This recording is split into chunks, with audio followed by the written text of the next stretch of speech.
Patrick Tuffet, est-ce qu'on est loin des objectifs fixés à 20 000 contrats d'ici 3 ans? Oui, on est encore loin puisque, comme vous l'avez signifié, l'accord a été passé puis a fait l'objet d'un arrêté d'extension en mars de l'année dernière.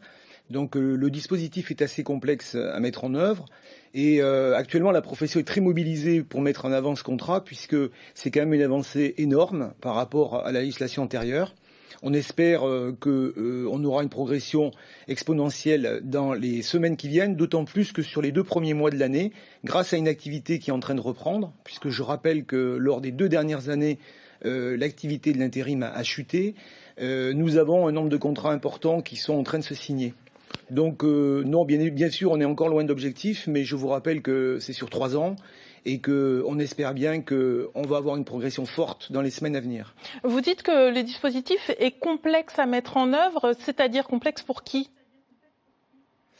Le dispositif, il est complexe parce que ce qu'il faut comprendre, c'est que quel que soit le statut de l'intérimaire, en l'occurrence, même s'il a un contrat à durée indéterminée, la législation relative à la mise à disposition auprès de l'entreprise utilisatrice reste la même. Ainsi, pour vous donner un exemple très précis, lorsque vous mettez un intérimaire à disposition, son contrat sur un poste donné ne peut être renouvelé qu'une fois. Il n'y a pas de dérogation pour les intérimaires qui sont en CDI. Ce qui veut dire qu'aujourd'hui, nous avons entamé des négociations avec les syndicats de salariés pour essayer de lever ce frein qui nous semble être un frein important pour la progression des CDI intérimaires. Dans le sujet, la personne de l'agence d'intérim explique qu'elle ne va pas proposer ce type de contrat à tout le monde. Pourquoi ? Vous comprenez bien que le problème, c'est les intermissions. Vous n'avez pas systématiquement du travail à proposer.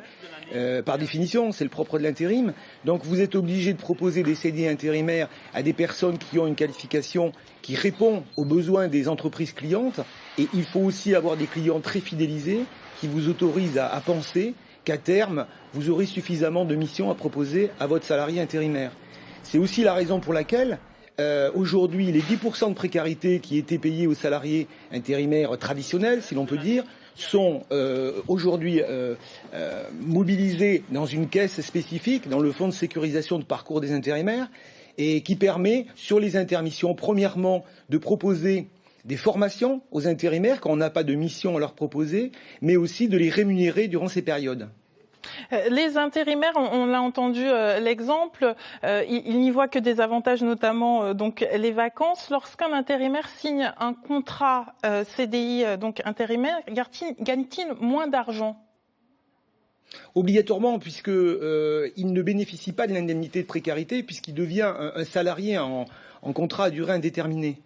Donc le fait qu'il bénéficie de ce contrat fait qu'il n'est plus dans une situation de précarité et il perd 10% de sa rémunération. Alors non pas 10% par rapport aux salariés qui sont dans l'entreprise utilisatrice et qui travaillent sur le même poste que lui, puisqu'il a la même rémunération que les salariés qui sont dans l'entreprise, mais il perd ses 10% d'indemnité de précarité puisqu'il n'est plus par définition en précarité. C'est pour ça que je vous disais que ces 10%, ces 10%-là sont versés à une caisse de telle manière que ça puisse compenser les périodes où il n'y a pas de mission à lui proposer. Ensuite, lorsque vous évoquez le nombre de CDI intérimaires, il passe 2 millions à peu près d'intérimaires en France en flux par an, mais ça correspond globalement à 550 000 équivalents temps plein. Il faut faire attention aux chiffres et aux ratios, dans la mesure où vous comprenez bien qu'il y a des effets de saisonnalité dans l'intérim aussi. Donc on ne peut pas étaler ces heures sur une année complète. Alors notre but, c'est on est vraiment très mobilisé, le syndicat du travail temporaire, donc le Prisme Emploi, pour tirer vers le haut ce nombre de CDI intérimaires, mais vous voyez bien aussi que c'est compliqué, d'autant plus que dans la période actuelle, nos clients n'ont pas une lisibilité importante sur l'avenir de leurs commandes et leur carnet de commandes.